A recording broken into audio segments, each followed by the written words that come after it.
जिस सगे भाई ने शनिवार के दिन शनिदेव के प्रसाद को पैरों से ठुकराया था, देखिए कैसे अगले ही पल वह करोड़पति से दाने दाने को मोहताज हो गया। नमस्कार दोस्तों, हमारे चैनल और कहानियों में आपका स्वागत है। आज शनिवार का पावन दिन है। आज का दिन कर्म फलदाता न्याय के देवता भगवान शनिदेव का दिन है। अक्सर लोग शनिदेव के नाम से डरते हैं, लेकिन सत्य तो यह है कि शनिदेव केवल उन्हीं को दंड देते हैं जो अहंकार में डूबे होते हैं और अपने रिश्तों व धर्म का अपमान करते हैं। आज की कहानी दो सगे भाइयों की है, एक जो धन के नशे में चूर था और दूसरा जो गरीबी में भी ईश्वर का सिमरन करता था। यह कहानी आपकी आंखों से आंसू निकाल देगी और आपको जीवन की सबसे बड़ी सीख देगी। इसलिए मेरा आपसे निवेदन है कि इस वीडियो को अंत तक देखें, क्योंकि आधा ज्ञान और अधूरी कथा कभी फलदायी नहीं होती। कहानी शुरू करने से पहले प्रभु शनिदेव के चरणों में अपनी हाजिरी लगाने के लिए कमेंट बॉक्स में जय शनिदेव अवश्य लिखें। बात बहुत पुरानी है। काशी मूर्ख नाम के एक समृद्ध नगर में दो सगे भाई रहते थे। बड़े भाई का नाम था धनराज और छोटे भाई का नाम था सोहनलाल। जैसा नाम वैसा ही उनका भाग्य और स्वभाव भी था। धनराज अपने पिता की वसीयत और अपनी चालाकी से शहर का सबसे बड़ा व्यापारी बन चुका था। उसके पास बड़ी बड़ी हवेलियां, नौकर चाकर और सोने चांदी के भंडार थे। वहीं दूसरी ओर छोटा भाई सोहनलाल बहुत ही सीधा साधा और ईश्वर भक्त इंसान था। व्यापार में धोखेबाजी उसे आती नहीं थी, इसलिए वह एक छोटी सी दुकान चलाकर किसी तरह अपने परिवार का पेट भरता था।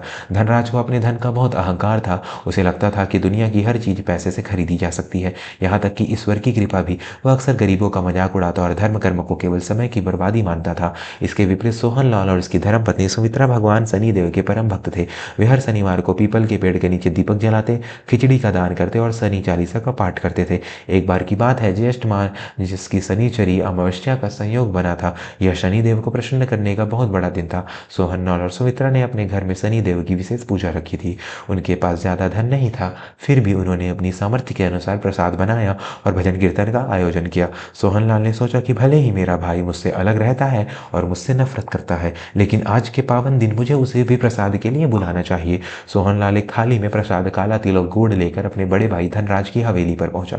हवेली के द्वार पर खड़े दरबानों ने उसे रोका, लेकिन सोहनलाल ने विनती करके अंदर जाने की अनुमति ले ली। अंदर पहुंचकर उसने देखा कि धनराज अपने कुछ अमीर मित्रों के साथ मदिरा पान कर रहा था और अपनी दौलत की सेखी भगा रहा था। सोहनलाल ने झिझकते हुए कहा, भैया प्रणाम, आज शनिचरी अमावस्या है, मैंने घर में पूजा रखी थी, यह शनिदेव का प्रसाद है, आप ग्रहण करें, भगवान आपका भंडार सदा भरा रखेंगे। धनराज ने अपनी मूंछों पर ताव देते हुए हिकारत भरी नजरों से अपने छोटे भाई को देखा। उसने अमीर दोस्त हंसने लगे। धनराज ने कहा, अरे ओ सोहन, तू फिर आ गया अपनी भीख वाली कटोरी लेकर। अरे मूर्ख, हम बड़े लोग हैं, हम तेरे जैसे गरीबों के देवता का सस्ता प्रसाद नहीं खाते। और ये क्या काला काला तिल और तेल लेकर घूम रहा है, इसमें मेरे कपड़े खराब हो जाएंगे। सोहनलाल की आंखों में आंसू आ गए। उसने कहा, भैया यह केवल प्रसाद नहीं, यह न्याय के देवता का आशीर्वाद है, इसका अपमान मत कीजिए, समय कब पलट जाए कोई नहीं जानता। यह सुनते ही धनराज का अहंकार सातवें आसमान पर पहुंच गया। वह गुस्से में खड़ा हुआ और बोला, समय समय मेरा गुलाम है सोहन, मेरे पास इतना धन है कि मैं तेरा और तेरे शनिदेव का पूरा मंदिर खरीद सकता हूँ, मुझे ज्ञान मत दे। इतना कहकर धनराज ने सोहनलाल के हाथ में पकड़ी हुई प्रसाद की थाली को जोर से लात मारी। थाली हवा में उछली और सारा प्रसाद तिल और गुड़ जमीन पर बिखर गया, जिस पर धनराज के दोस्तों ने जूतों की धूल पड़ गई। दर्शक बंधुओं, यह केवल प्रसाद का अपमान नहीं था, यह साक्षात काल को निमंत्रण था। क्या धनराज का यह अहंकार टिक पाएगा? यह जानने के लिए यदि आपने अभी तक हमारे चैनल को सब्सक्राइब नहीं किया है तो अभी सब्सक्राइब का बटन दबाएं और बेल आइकन को प्रेस करें, ताकि धर्म और कर्म की ऐसी ही सच्ची कहानियां आप तक पहुंचती रहे। सोहनलाल कांप उठा। उसने जमीन पर गिरे हुए प्रसाद को अपने माथे से लगाया और रोते हुए बोला, भैया आपने यह बहुत अनर्थ कर दिया, मैं तो सह लूंगा, लेकिन शनिदेव कर्मों का हिसाब रखते हैं, ईश्वर आपको सद्बुद्धि दे। सोहनलाल वहां से रोता हुआ चला गया। धनराज पीछे से ठहाके लगाकर हंसता रहा, लेकिन वह नहीं जानता था कि जिस क्षण उसने उस प्रसाद को लात मारी थी, उसी क्षण उसकी कुंडली में शनिदेव की वक्र दृष्टि पड़ चुकी थी। उसी रात धनराज अपनी हवेली में गहरी नींद में सो रहा था।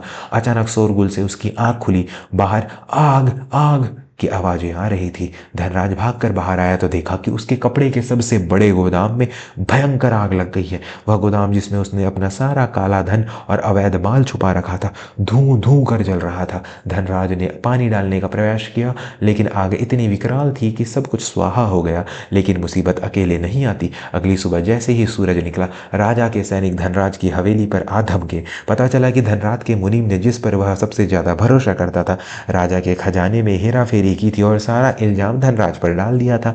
मुनीम तो सारा नगद और जेवर लेकर रातों रात भाग चुका था। राजा का आदेश था कि धनराज की सारी संपत्ति जब्त कर ली जाए और उसे और उसके परिवार को तुरंत राज्य की सीमा से बाहर निकाल दिया जाए। कल तक जिस धनराज ने इशारे पर शहर चलता था, आज दोपहर होते होते वह सड़क पर खड़ा था। शरीर पर केवल एक जोड़ी कपड़ा बचे थे। पत्नी और बच्चों का रो रो कर बुरा हाल था।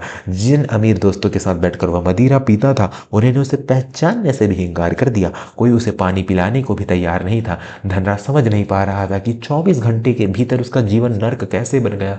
वह भूखा प्यासा अपने परिवार को लेकर दर दर भटकने लगा। वहीं दूसरी ओर सोहनलाल उस रात बहुत दुखी था कि उसके भाई ने प्रसाद का अपमान किया। उसने शनिदेव की मूर्ति के आगे रात भर प्रार्थना की कि उसके भाई के अपराध को क्षमा करे। सोहनलाल की भक्ति और सरलता ने शनिदेव प्रसन्न थे। उसी शाम सोहनलाल की दुकान पर एक साधु भिक्षा मांगने आया। सोहनलाल ने पास खुद खाने को कम था, फिर भी उसके अपने हिस्से का भोजन उस साधु को दे दिया। साधु ने प्रसन्न होकर उसे एक पुराना तांबे का सिक्का दिया और कहा, बेटा तेरी नीयत साफ है, इस सिक्के को अपनी तिजोरी में रख लेना और मेहनत करना, तेरा भाग्य चमक उठेगा। यह कहकर साधु अंतर ध्यान हो गए। वह कोई और नहीं, स्वयं शनिदेव थे जो परीक्षा लेने आए थे। अगले ही दिन से सोहनलाल के व्यापार में जैसे चमत्कार हो गया। उसकी छोटी सी दुकान पर ग्राहकों की भीड़ लगने लगी। उसने जो भी काम शुरू किया उसमें उसे मुनाफा ही मुनाफा होने लगा। देखते ही देखते कुछ महीनों में सोहनलाल नगर का एक प्रतिष्ठित और सम्मानीय व्यापारी बन गया। लेकिन धन बढ़ने के बाद भी सोहनलाल का स्वभाव नहीं बदला। वह अब भी हर शनिवार को गरीबों को भोजन कराता और शनिदेव का कीर्तन करता। इधर धनराज की हालत बद से बदतर होती जा रही थी। अहंकार तो कब का टूट चुका था, अब केवल पेट की आग बची थी। वह दूसरे राज्य में जाकर मजदूरी करने लगा। जो हाथ कभी नोटों की गड्डियां गिनते थे, अब उन हाथों में ईंट पत्थर ढोने से छाले पड़ गए थे। एक दिन भारी काम करते समय धनराज के पैर पर एक बड़ा पत्थर गिर गया। उसका पैर बुरी तरह कुचल गया और वह चलने फिरने से लाचार हो गया। मजदूरी बंद हो गई तो नौबत भीख मांगने पर आ गई। समय का चक्र देखिए, 7 साल बीत गए। शनिवार की 7:30 का प्रभाव अपने चरम पर था। उस दिन धनराज, जो अब बूढ़ा और बीमार लग रहा था, अपनी पत्नी के साथ काशीपुर वापस आया। उसे उम्मीद थी कि शायद कोई पुराना परिचित उसकी मदद कर दे। वह शहर के मुख्य मंदिर के बाहर बैठा था, जहाँ विशाल भंडारा चल रहा था। भूख ने उसकी जान निकल रही थी।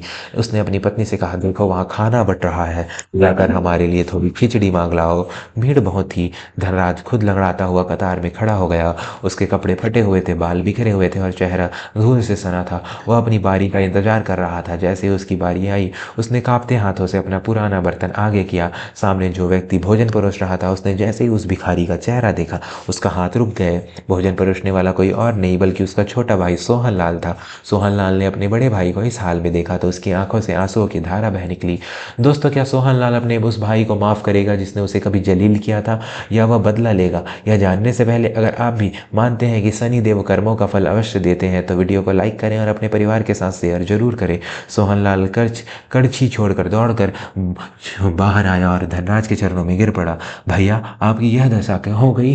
धनराज ने शर्म से अपनी नजरें झुका ली। उसे वह दिन याद आ गया जब उसने इसी भाई को और शनि देव के प्रसाद को लात मारी थी। उसका गल रुंध गया। वह फूट फूट कर रोने लगा। धनराज ने रोते हुए कहा, सोहन, मुझे भैया मत कह।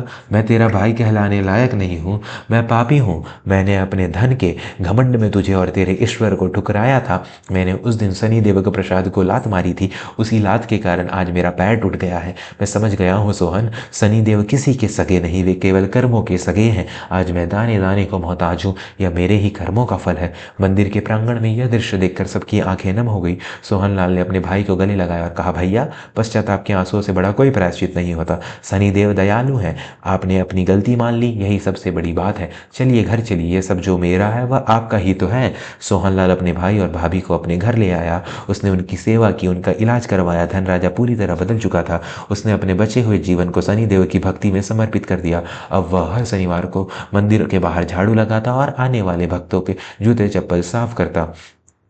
उसने अपने अहंकार को पूरी तरह त्याग दिया था। शनिदेव ने जब देखा कि धनराज का अहंकार मिट चुका है और उसका मन निर्मल हो गया है, तो धीरे धीरे उसके कष्ट भी कम होने लगे। सोहनलाल के साथ मिलकर उसने फिर से व्यापार में हाथ बटाना शुरू किया और परिवार में फिर से खुशहाली लौट आई। लेकिन अब उस घर में धन ही की नहीं, बल्कि धर्म और प्रेम की पूजा होती थी। निष्कर्ष और शिक्षा। दर्शक बंधुओं, इस कहानी से हमें यह सीख मिलती है कि पहला, अहंकार विनाश का कारण है। चाहे आप कितने भी शक्तिशाली या धनवान क्यों ना हो, कभी कभी भी अपने से छोटे या गरीब का अपमान ना करें। दूसरा, प्रसाद और अन्न का सम्मान। ईश्वर का प्रसाद चाहे छोटा हो या बड़ा, उसका तिरस्कार करना साक्षात परमात्मा का तिरस्कार है। तीसरा, कर्मफल अटल है। शनिदेव हमें दंडित करने के लिए नहीं बल्कि हमें सुधारने के लिए कष्ट देते हैं।